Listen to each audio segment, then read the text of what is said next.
Good afternoon. This is Julie Pavlik of Worldwide ERC. Thank you to everybody for standing by, and welcome to today's Learning Zone webinar. I would like to take this opportunity to thank today's sponsors, Caprilo. Today's webinar is entitled Furnished Housing, the Mysteries and the Facts. Before we begin, I'd like to go over a few housekeeping announcements. If you are experiencing technical difficulties joining this WebEx session, please dial 866-779-3239. Email questions may be sent to support@webex.com. During the presentation, all participants will be in a listen-only mode. If you have a question during the presentation, you may submit it online. To submit your questions, use the Q&A tab located in the lower right-hand portion of your screen. Simply click on the tab and type your question in the dialog box at the bottom of the screen, and then click the send button. Please note that all written questions selected during this webinar will be answered publicly. Today's webinar is eligible for 1 CRP credit. If you hold your CRP designation and would like to receive credit for this webinar, you must utilize the recertification credit forms, which are available on Worldwide ERC's website in the Certified Relocation Professional section under Education and Training. Now it is my pleasure to introduce today's presenter. Andy Acasella is Vice President for Business Development at Caprilo and is a 30-year relocation industry veteran. He has worked with numerous corporations in the design, development, and delivery of innovative relocation management programs. Andy contributes to Caprilo's sales, business development efforts, growth, and represents the company within industry groups.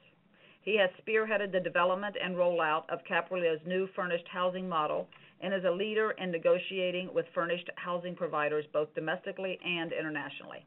Andy is an active member of several prominent industry groups, including the Worldwide ERC.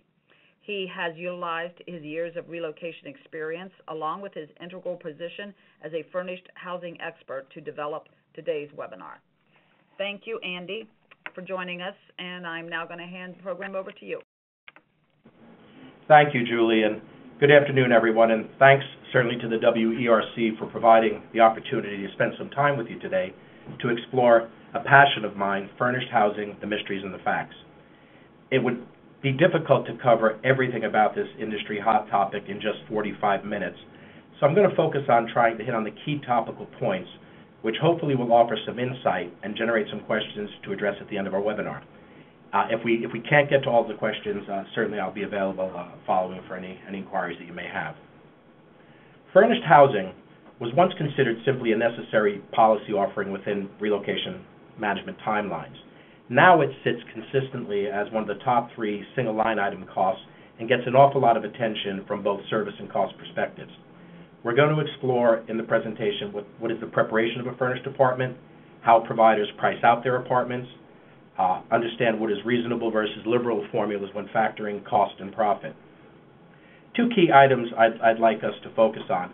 From the corporate attendee's perspective, I'd like you to take away from this presentation that you are the buyer, you are the consumer, and it's always in your best interest to know exactly what you're paying for and why. You certainly have the right to expect that from your providers, and you should always expect a transparent picture of the components of their margins, their price points, and what flexibility might be available to you in negotiating. For providers attending, you may consider structuring your partnerships with your corporate clients with full transparency. Working together with your clients to determine success metrics along with agreement and appropriate pricing is certainly an important factor in determining a successful client-provider partnership. Here we go. What is furnished housing? The very basic definition for furnished housing is a furnished residential apartment, house or condominium, made available for rent on a temporary basis. This definition is provided to us from the Corporate Housing Providers Association, also known as CHIPA, what is in effect the housing industry's answer to what we know as the WERC. We'll also identify during the course of the next 30 to 40 minutes the various applications that furnished housing is utilized for. Some interesting facts that have been provided to us by the CHIPA organization. The average stay for a corporate furnished apartment is 88 nights. That was designated 2013. The 2014 report is soon to be offered to us, and there may be a slight adjustment. The CHIPA organization manages review of about 150 or so key urban, suburban, and rural areas as they track corporate housing. And in that model, there are 63,000 current, active, and available furnished apartments for general consumption. Of those apartments, the average occupancy rate throughout the course of the United States is 89%. And between 2012 and 2013, there was a 6.1 increase in average daily rates, lots of factors. The occupancy rates and rentals went up significantly.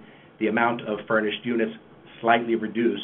And I think we're going to see some of those same trends going forward in 2014. The interesting thing about these 63,000 units, almost 15,000 of them are designated in Boston, Chicago, Los Angeles, New York, and San Francisco, just to name a few of the urban centers. That is a clear indication that so much of this inventory is urban-driven, large corporate structures, but there's still a fair amount of opportunity for search and selection in both suburban and rural areas. A very quick snapshot of the evolution of furnished housing. Along with the onset and maturation of corporate relocation from the 50s through the 70s, employees being relocated primarily stayed in hotels. It's not a surprise that so much of corporate relocation during that period were actually managed out of travel departments. From the 80s on through the present time, extended stay hotels started to gain notoriety, and furnished apartments became more the active norm, primarily for the purposes of cost reduction. But the key factor is putting someone in a living condition rather than a hotel condition maintains state of lifestyle, maintains productivity, and that seems to be the direction most corporations have gone. Furnished housing placements, as I mentioned earlier, are certainly one of the single largest line item costs of relocation today. The deregulation of the household goods industry that goes back to the early 80s has reached maturation. Those discounts have been significant. The recent crisis in both the real estate market as well as the economy has caused the visibility of furnished apartments to skyrocket in the confines of a corporate relocation program. We'll discuss in a bit lease-to-term furnished housing, which is probably the most effective way corporations can buy furnished housing, and that's only paying for the amount of time that the property is being occupied rather than any kind of an extended period. Typical user industries include, and there are many, these are just a sample, corporations, government, very active, medical usage has been becoming more and more popular over the years, education of all types, entertainment has become a big user of furnished apartments, sports has been consistent, many more. There are probably another 20 that we could name. Furnished housing providers do continue to discover different applications that they can use for corporate furnished apartments, and that market should continue to grow. Typical uses of furnished apartments, to name a few: extended business travel, whether it's domestic or international, short-term needs in a home-like setting. The idea is to maintain lifestyle and productivity, internal living during a relocation, which we also know as temporary housing. Unfortunately, natural disasters have become commonplace over the last couple of years, and Sandy, as an example, 2 years ago, that have been displaced by Sandy and currently living in temporary quarters. I mentioned specialty medical centers and various term-based projects. If you turn to your corporate associates, your interdepartmental associates within your corporations, I think you're going to find that many of the departments have use or requirements for furnished apartments. I strongly urge corporations to take a look at that, perhaps pool that activity, find out what your overall corporate needs are, and that could ultimately lead to a significant cost reduction, more importantly, good quality service control. The Corporate Housing Providers Association regularly tracks user patterns. The most often requested reason for a corporate apartment is just that, corporate relocation, 37% of the time. Fixed projects, training programs represents about 22% of the usage. Government and military maintain strong at 10%. With the return to government activity, we expect that number to rise.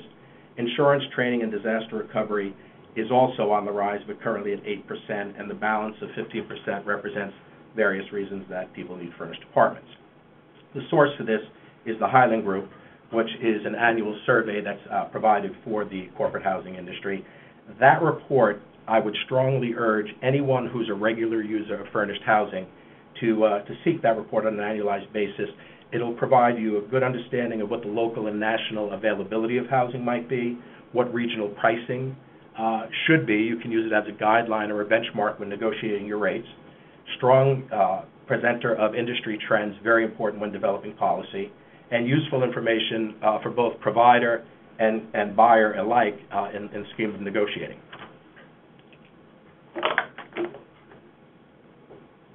Interesting pie chart. This is kind of a summary of what we just covered. Training programs, very, very popular in the technology space, banking, consulting, insurance verticals. Furnished housing is a significant cost reduction to what used to be only hotels. Group moves are an excellent venue for corporations to utilize in point-to-point type activity. If you're relocating a larger number of people to a specific location, that makes you a margin buyer. That potentially could put you in a position to secure your own leases. Group moves are a very, very good source of cost reduction. Short and long-term assignments, whether they be domestic or international, are very commonplace. We mentioned briefly internships, summer new hire programs, very seasonal activity, once controlled by hotels, now very much in the furnished housing space. Traditional, transitional interim living, what we also know as temporary living, kind of speaks to relocation more often than not. That would be your temporary living. Corporations have used furnished housing as a deferment to home sale programs in a down real estate marketplace, and also in lieu of a full-blown relocation program. If a corporation is relocating an individual, say for a 3-year period, rather than duplicate relocation activity and expenses on the way out and on the way back, often setting up a family in a furnished structured living condition will certainly maintain lifestyle, but also keep costs down at a pretty conservative rate. And then corporate apartment management was very, very popular in urban centers in the 80s and early 90s. That's where a corporation has a steady use of activity, a large locational volume of activity where they'll secure leases under their own banner, which eliminates a lot of the profiting that goes on in today's corporate housing provider industry.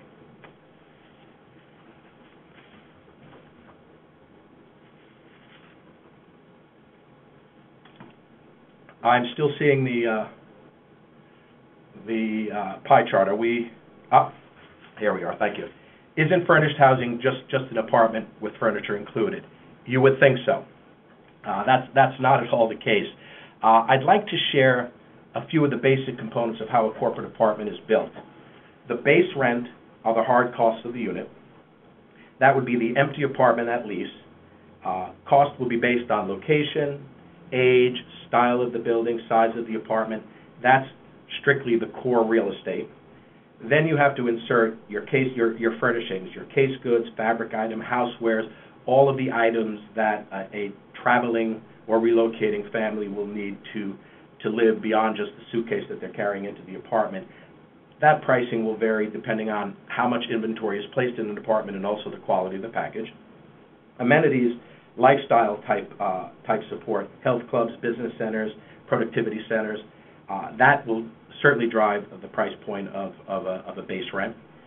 Utilities, electricity, heat, hot water, cable, internet, phone, all of the costs that we have in our standard living condition, they will vary location by location based on the utility companies in those specific areas. And concierge services are purely lifestyle. Those are the sort of ad hocs that corporations may offer on a tier basis or across the board, or maybe not offer at all for the sake of retaining conservative pricing. The important thing to note, all too often, these base charges that make up the monthly rental costs for a housing provider are often marked up in addition to the profit margin that a provider will be expecting. Very, very important that when you are negotiating with your housing providers, you understand in full transparency what are their costs, what are their profit margins, what do they intend on realizing as profit margin, and that's where the negotiating can begin. How do providers determine where they're going to take their inventory? Location selection, inventory capacity, and whether or not they're a local, regional, or national provider are three important categories. The location selection is simple. Where does a furnished housing provider suggest that they can conduct business to generate the greatest return on their investment? Inventory capacity is simply that, a supply and demand environment, determining cost fluctuation and when to add or delete inventory. So it could be a seasonal event, it could be a business explosion, it could be a business subsiding. Good quality furnished housing providers will manage their inventory based on their supply and demand aspects, and that will also have an impact on cost. We'll express that in a bit. Then you need to decide whether you're a national provider, a regional provider, or a local provider. Time and time again, it's been proven that working with a local small business owner, even if they operate on a regional basis, is certainly a more cost-effective approach. There's more negotiable terms that are available to you, and the overall quality control of a small provider versus a large national provider has been evident time and time again. Figuring out the price of furnished housing may seem like a great mystery. It's really not all that complicated. The problem where the complication does come into play is whether or not the relationship is a transparent relationship.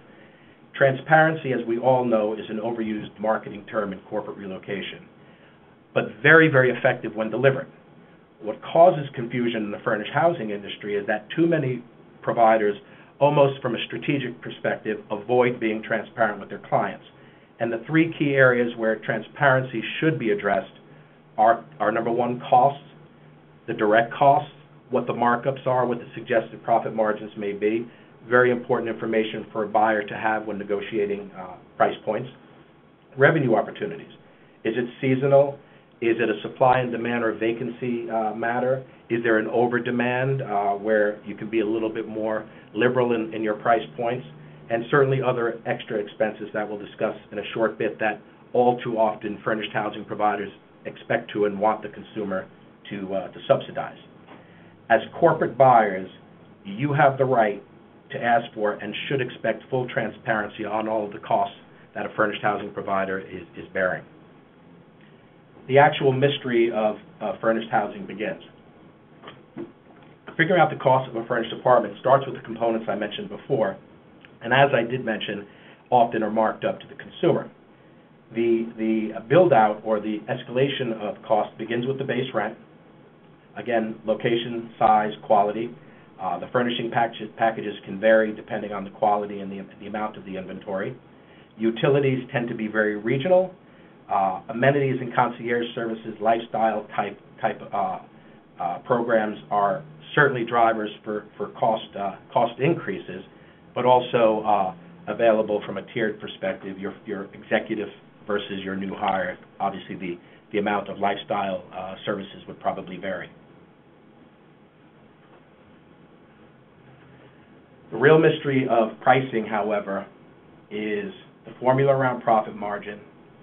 Does a national provider or even a local provider sort of defer their advertising costs onto the consumer? There are obviously strong administrative costs.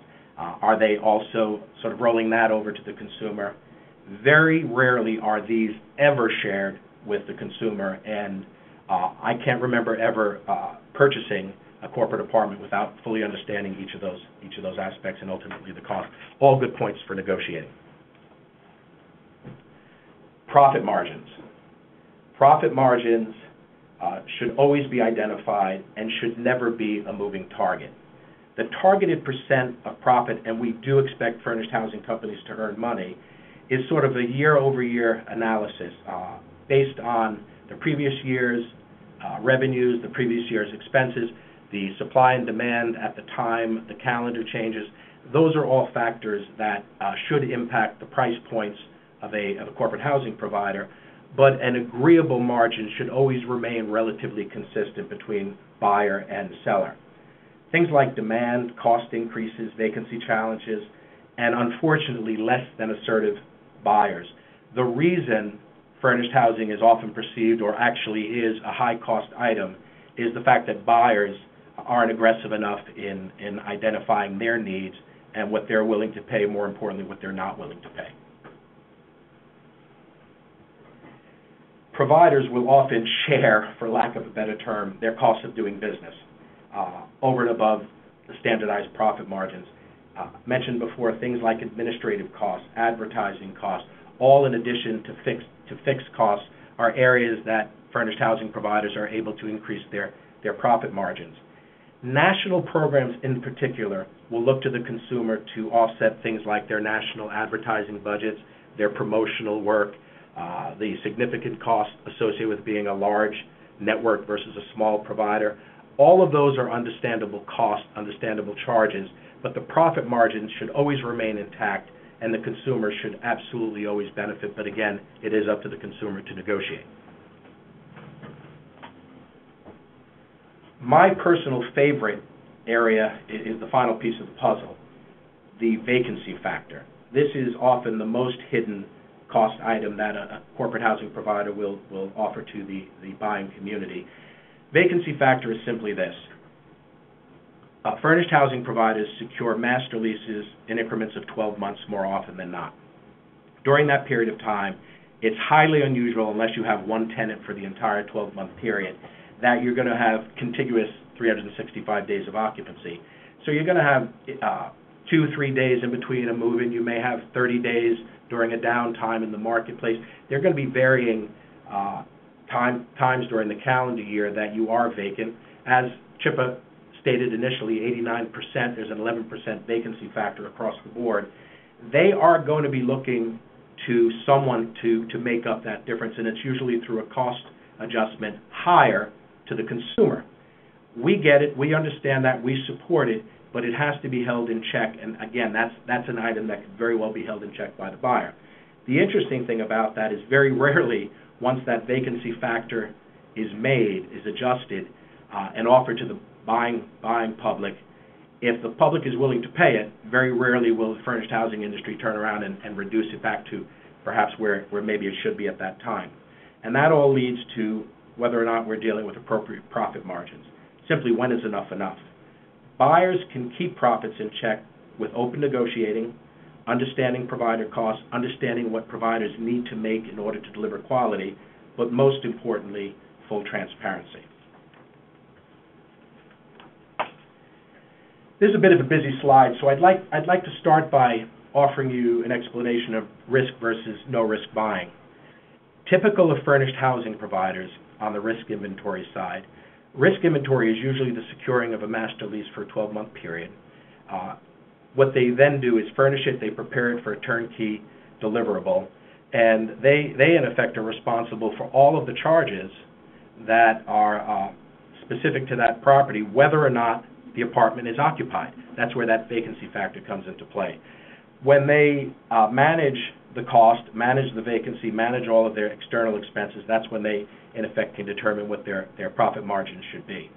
No risk inventory, on the flip side, is typical of an end user. That's the individual who's basically will secure a fully furnished turnkey apartment, specifically for the period of time that the apartment is going to be occupied by their employee or their transferee. Again, I strongly urge buyers to insist on only paying for the period of time that the property is being occupied. Anything more than that becomes a negotiating point on the part of both the provider and the consumer. Simply, a furnished housing provider assumes the risk of vacancy. They're responsible for the cost of the apartment when it's vacant. As you notice in this example, we're showing an 83% occupancy or a 17% vacancy factor. They will automatically turn to the consumer to try to offset that. In the same vein, when inventory is at a 95% high and all of a sudden the demand is over the supply, that's when they feel they could really make money. This is where the negotiating, this is where the openness of the relationship, this is where the transparency is most important. The third-party buyer concept or layering, I'll have an example of that in a short bit that's rather amusing, but the layering that goes on to this industry is when a housing provider is either at capacity, doesn't have inventory in a specific location, but wants to maintain the business relationship with the provider. They may go out and about into the marketplace and borrow a competitor's inventory may or may not negotiate it aggressively, but certainly will add a layer of cost to that. And layering is one of the more costly sides of furnished housing, and in my travels has always been an issue with the corporate buying community. Lease-to-term buying is probably, as I mentioned earlier, the best way to go about this, and that's securing leases only for the actual time that the apartment is going to be occupied, and that's the optimal approach to reducing unnecessary spending.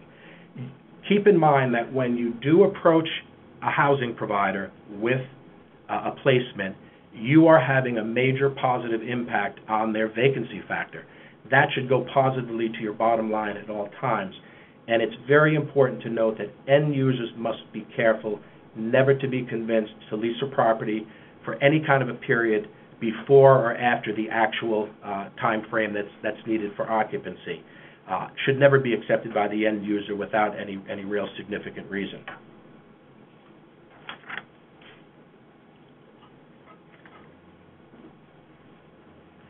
Furnished housing is by no means a one-size-fits-all business.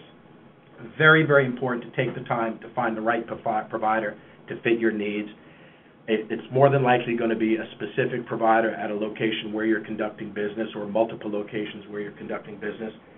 National programs, there's certainly a need for them. That reduces corporate administration, but it tends to come with a premium. Local providers, you'll create a direct relationship.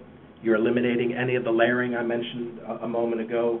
There's always more negotiating capability with a business owner rather than a business manager. And the intimacy of that relationship is substantial when you talk about the quality of the actual delivery. I'd like to share some interesting examples of furnished housing pricing and models.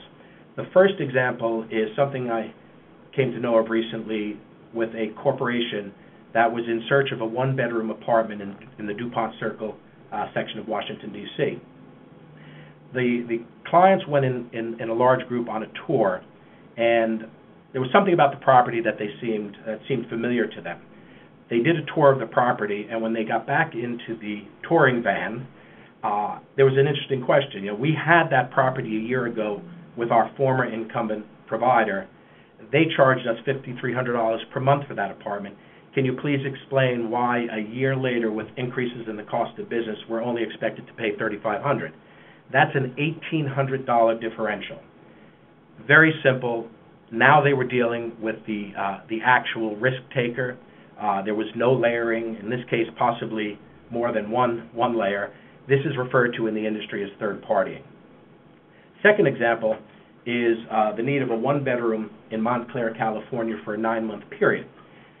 Current provider has a long-standing working relationship with a relocation management company. The fact that the apartment is needed for 9 to 12 months, they sharpened their pencil a bit and offered what would normally have been a $4,500 to $4,800 apartment and offered it to the client at $3,725 per month for that period of time. The current provider offered a concession, but I really don't think in that case they were actually making the proper vacancy factor adjustment. New provider steps in, corporations wise enough to seek potentially another source, and understanding the limited vacancy factor of a guaranteed 9 months, that provider stepped up and delivered that property to that client at $2,615 per month, including their profit. Over the course of a 9-month period, that equates to a $9,990 savings. It'd be interesting to see how much that provider could save that corporation if they had 10 to 15 of those over the course of a year. The client, in a situation where there's a 9 to 12 month need, can also set up their own apartment. They would further reduce the spending on that property, probably down to about $2,300 per month, but then they would have to deal with administrative costs. That's referred to as corporate apartment management. So those are 3 scenarios in one example, and my suggestion would obviously be to have a good quality provider manage it for you at a significant savings over what they would have paid if they worked with their incumbent provider. I want to thank our friends at Manilow Suites in Chicago on example number 3. we're offering an example of 4 different types of purchasing for the same apartment in the same building, a one-bedroom in Chicago. A local provider could deliver that property at $3,900 per month in their corporate relationships. That would be a national sort of level program provided at the local level with the small to medium-sized provider. A national provider would deliver that same size apartment in that building roughly at $4,600 because they've got some of those national costs that they need to pass on. Third-party layering, which was obviously the excessive cost in Montclair, California, is delivered at $5,100. My question is, same apartment, extra cost, no value add, why would you want to have the layering? If it was a longer than normal need, 90 days up to 12 months, and a corporation decided to manage that on their own, they'd be looking at a $3,525 per month base rent, or a total rent, shall I say, based on a 12-month lease and managed by the corporation. In this example, there's a swing cost of $1,600. Bear with me, guys. I just lost my. Yep. I lost my screen, but I'll go ahead and work off of my papers. When searching for providers, always start at the local level. Survey your internal stakeholders. Find out where the need will be, how many apartments you're going to need, and what are the profiles of the individual that will be occupying those apartments. Vetting your provider candidates, important next step. Identify who your suppliers are. Ask them for references. Maintain those references. Determine what measurement tools you'll use to compare one versus the other. What parameters will work for you. Always schedule interviews, not only for the sake of creating the relationship, but on an ongoing basis. Included in that interview should be, what is the provider's inventory, what is their capacity at any given time, how do they communicate their product, how do they report formally for their program usage, what are their pricing models, do they vary during the time of the year, and how do they address any kind of troubleshooting matters, all with full transparency. When you actually select a provider, you want to measure the standards and metrics that you create in partnership, confirm cost and flexibility. It comes down to nothing but negotiate, negotiate, negotiate. Determine a management plan. Who are you going to use? Where are you going to use them? Set realistic expectations and require full transparency. And then confirm the ongoing success with the references that you had at the onset of the relationship when you first began your vetting. Furnished housing is one of the largest expenses in a corporate relocation program, and managing it from a cost and quality perspective, very, very challenging. We must always rely on provider partners to define quality, delivery capabilities, and the willingness to negotiate, always with full transparency. Remember 4 key points. Clearly understand your needs and which providers can meet those needs. It's a process, it's not a guessing game. It's a work in progress. Carefully vet and continue to vet your providers and understand how they price their properties. Expect an explanation of costs and agreeable profits at all times, and always disclose the obligations of both sides of the partnership. Create realistic expectations, keep an openness, be able to negotiate, and always be transparent. And of course, make sure that your suppliers, your providers are transparent in all aspects of the relationship. Nothing else is acceptable. In closing, regardless of what price point you're about and able to negotiate, the quality and delivery of that apartment, the communication to place your employee in that apartment, and the ongoing accountability is never, ever negotiable. From a pricing perspective, everything else is. Thank you for your time today. And the fact that I'm off the screen, I'm going to log back in and be able to take some questions. Thank you, Andy. That was great. At this point, we are going to open it up for Q&A, but I wanted to give everybody a brief reminder on how to submit a question again.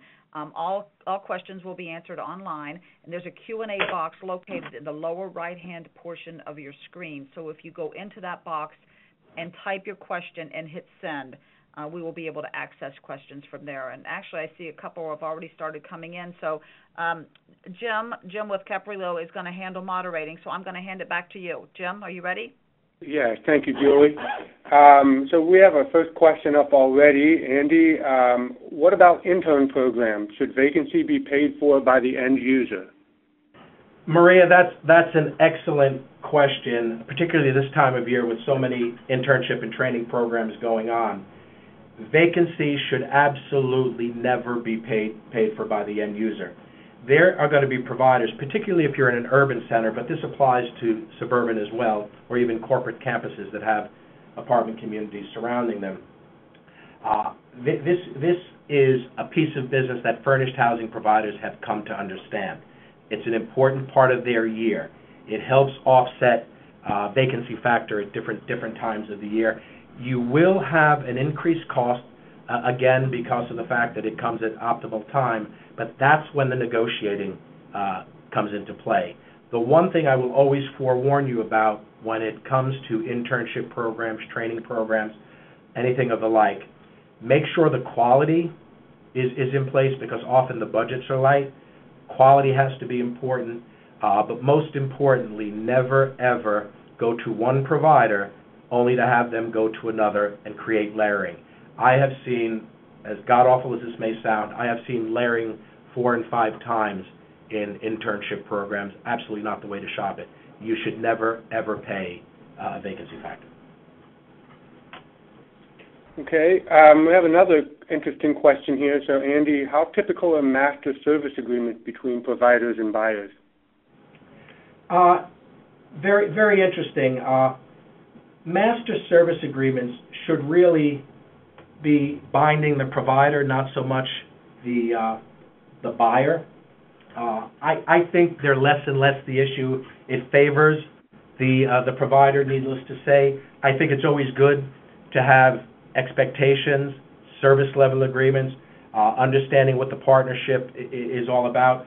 The one thing I would suggest, use a master service agreement to sort of set the parameters around what the pricing would be, but always, always, always renegotiate the pricing when the need is actually in place. Okay. Next question up then.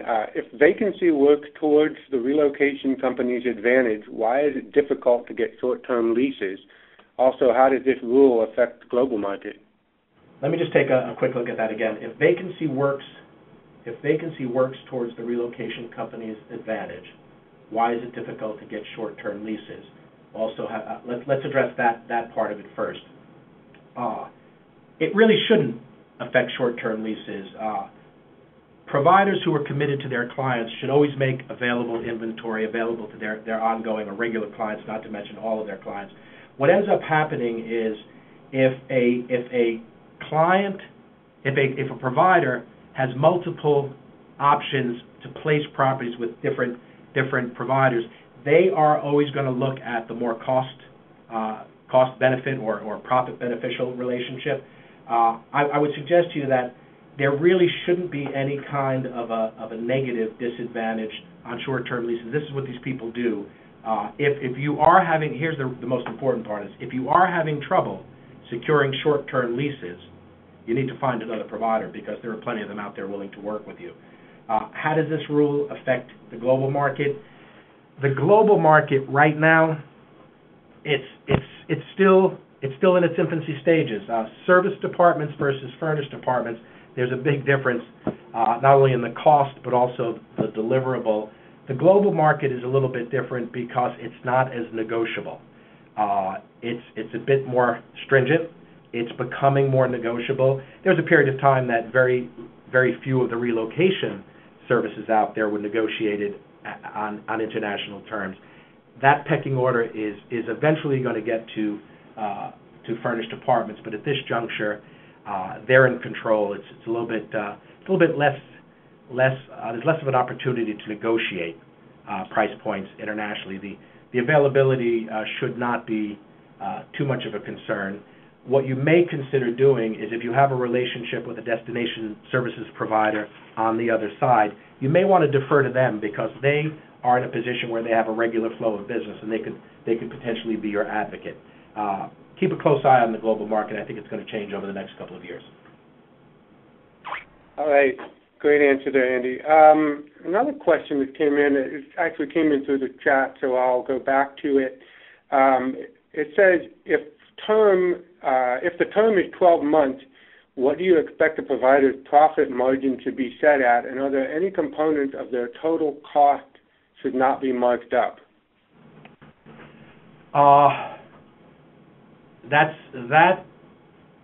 There's a reaction to that question on how I think it should be handled, but let's start with the question in its prime state. If you are approaching a furnished housing provider for a 12-month lease, you have eliminated all of their vacancy for the year. You have fixed profit for a 365-day period. That's when they need to get out a pencil sharpener and really work in your favor. Anything short of that would not be a good relationship move on the part of the provider. What I would suggest you do, if you do have a 12-month need, is to possibly approach the apartment community yourself. Set up your own inventory, set up your own furnishings. There's a little bit of heavy lifting up front, but the managing of it after the fact becomes more paying bills and troubleshooting.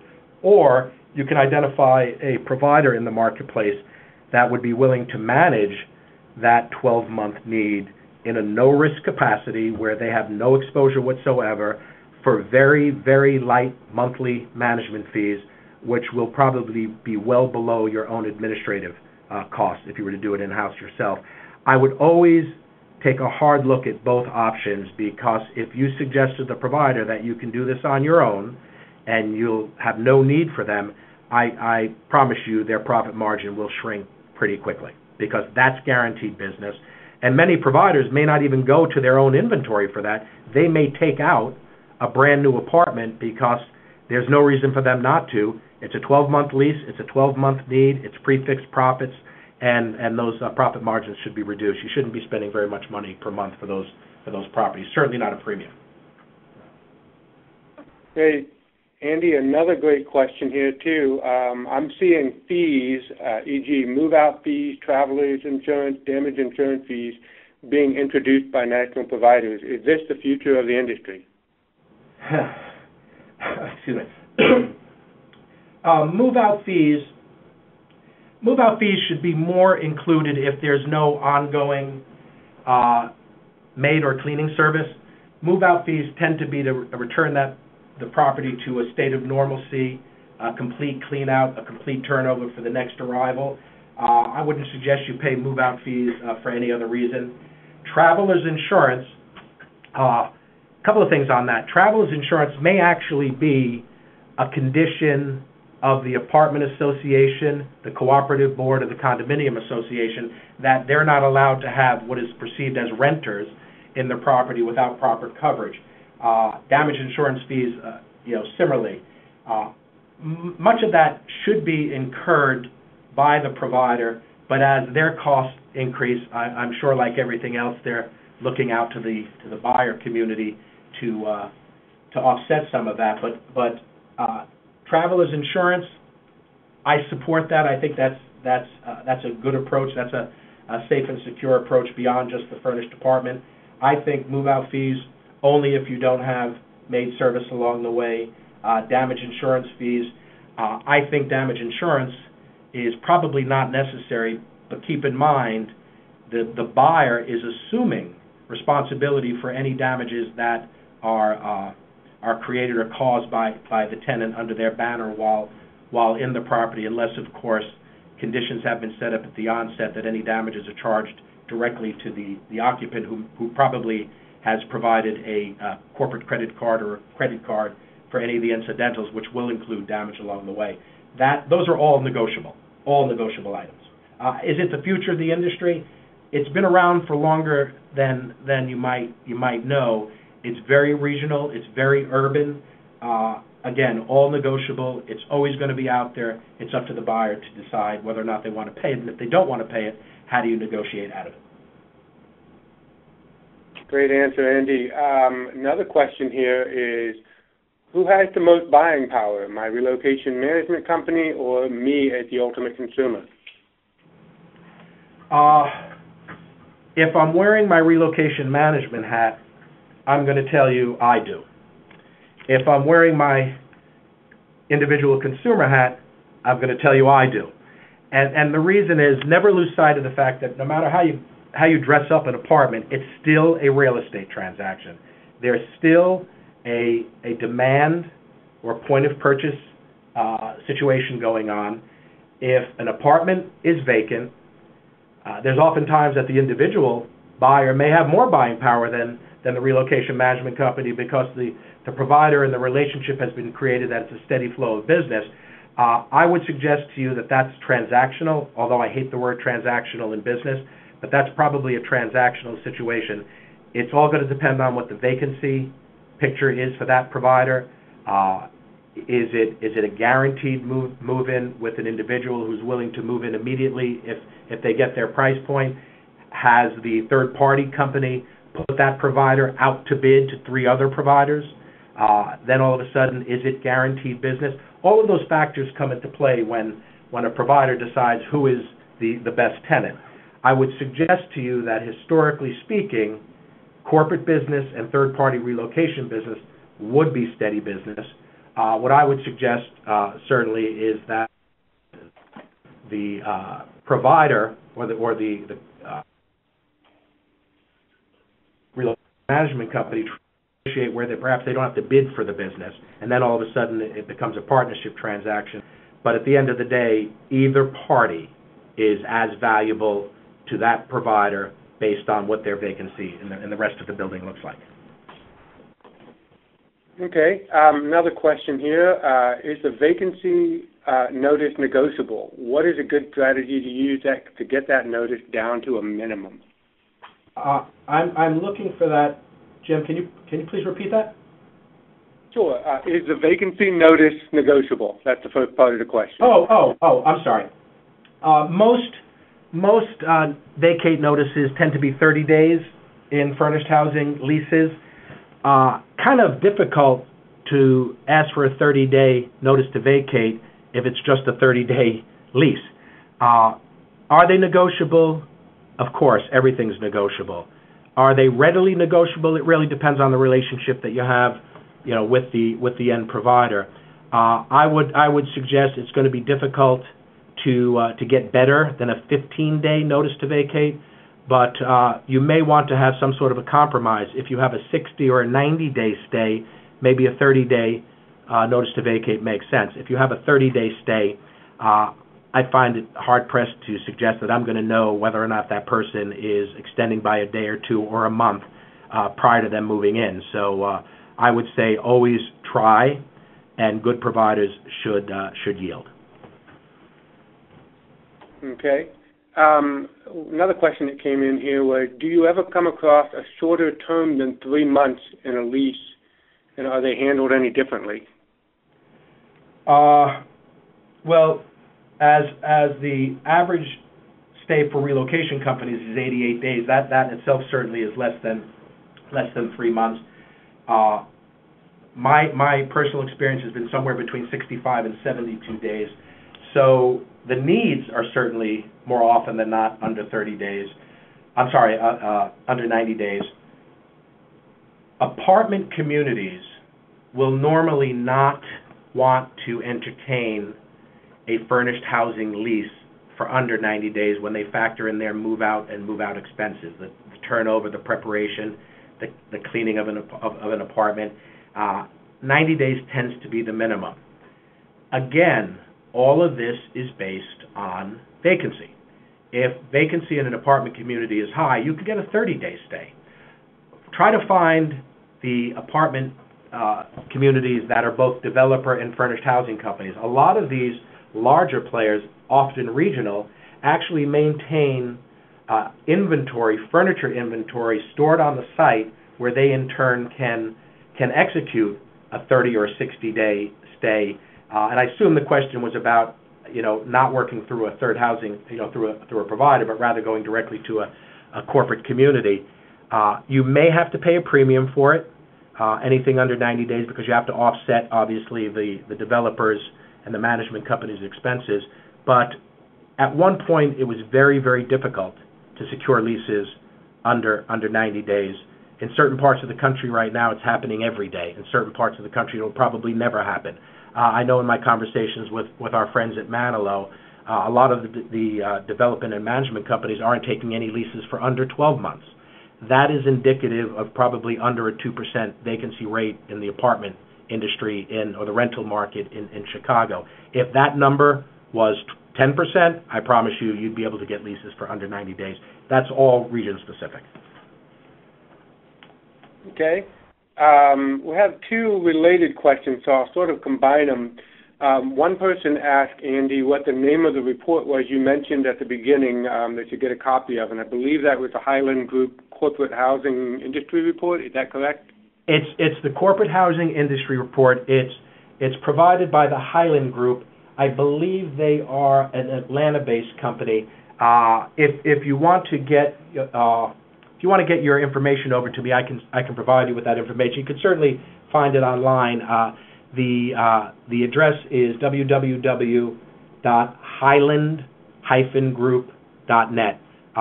Certainly available to the general public. I believe it's somewhere between $375 and $400 per month. Per year. If you're a regular user of Furnished Housing, that is a wonderful benchmark tool for purchasing furnished apartments, because it's going to give you a sense as to what the base rents, what the furnishings, what the utilities are in specific named communities. Great tool to have in hand when negotiating with providers. It's a great tool for providers to benchmark their own business and make sure that they're keeping abreast of the market to stay competitive. That's a great question. Anybody that has a steady flow of furnished housing should be paying a lot of attention to that report. Fantastic. And then another question here. The person asked, if I use independent or regional temporary housing providers that you've been talking about, how do I determine their quality? And I know what I'm getting from the national providers. So what about the local and the temporary? Regional ones? Yeah, as I mentioned early on, the vetting process is an important one. References are always important. Local references, I wouldn't use necessarily national references. So if they're doing business with a specific corporation, they should be comfortable in offering the names. You want to maybe have a representative take a tour of the property. You always want them to provide you with profiles and pictures of the actual units, not the model that's on the website for the apartment community that has a $100,000 furniture package installation that makes it very pretty. You want to make sure that you're measuring all of the communication, the age of the furniture installations, how often they turn over their linens and towels and the like. What do they do with their fabric furniture after a 24-month period? How do they maintain cleanliness? What do they do at turnover? These are all questions that can be asked and should be answered. And if you get a pretty quick response, you're pretty much guaranteed that you're dealing with a local provider rather than a national provider that's trying to guess as to what the local provider may be offering. Okay. So, and this is, you kind of addressed this, Andy, earlier on, but if you don't mind going back over it, which of the pricing components is easiest to negotiate a lower price of all the components? Let's start again with that word transparency. If a provider is willing to be transparent with their financial model, they'll also be readily available to share with you where they can reduce their costs. Certainly, if you are operating in full transparency with a quality relationship, if the individual key base components are marked up, let's slice those off immediately. If you're offering them a stay of 90 days or more, you basically eliminated 25% of their vacancy concern for the year. That should impact their profitability. You want to negotiate. The problem with that question is there's an overall price point that is offered to the buying community. The negotiating usually happens on the whole rather than individual. You really have to get into the mindset of the provider. That's where the relationship is created. If you're putting providers out to bid on every need, rather than establishing good, solid working relationships or regular relationships with providers, they're going to be a little bit more reluctant to share that information with you, and ultimately a little bit more reluctant to reduce pricing. The more and more active you get with a specific provider at a specific location, which is why the local activity is my personal favorite, that's where you can actually negotiate pricing. If you go to the Chipper report, the Highland report, you'll see what the average price points are in a specific community. Also a great benchmarking tool for negotiating. It's an investment of $400, but you'll probably save that in your first transaction. You really have to get into the mindset of the provider, because they tend to deliver it as an all-in price. You've got to get them to take it apart. I don't think there's any one area that's easier than the other, but again, it's all about the relationship, it's all about the negotiating, and it's all about the transparency. Andy, thank you so much. I don't see any other questions that have come in, so I think, Julie, we're ready to wrap up here. And thanks for the opportunity to talk about furnished housing. Yes. Julie, thank you so much. Yeah, Andy, that was a great job, and Jim, thanks for moderating the Q&A. That was certainly a lively session, so I think that shows how much interest there was in this topic, so thanks again. And also, I'd like to take this opportunity to again thank Caprilo for sponsoring today's webinar. We certainly do appreciate it. We have gotten a few questions from people about this presentation, and we will make this presentation available to you, the audience. An email will be going out. I think it's scheduled for 5 p.m. this afternoon Eastern Time, and it will come from messenger@webex.com, and there will be a link to this presentation in there so that you'll be welcome to download that and print it out. So with that said, again, thanks again to Andy and Jim, and thank you for being such a great audience. So with that said, have a great afternoon, and everybody may now disconnect. Goodbye. Thank you.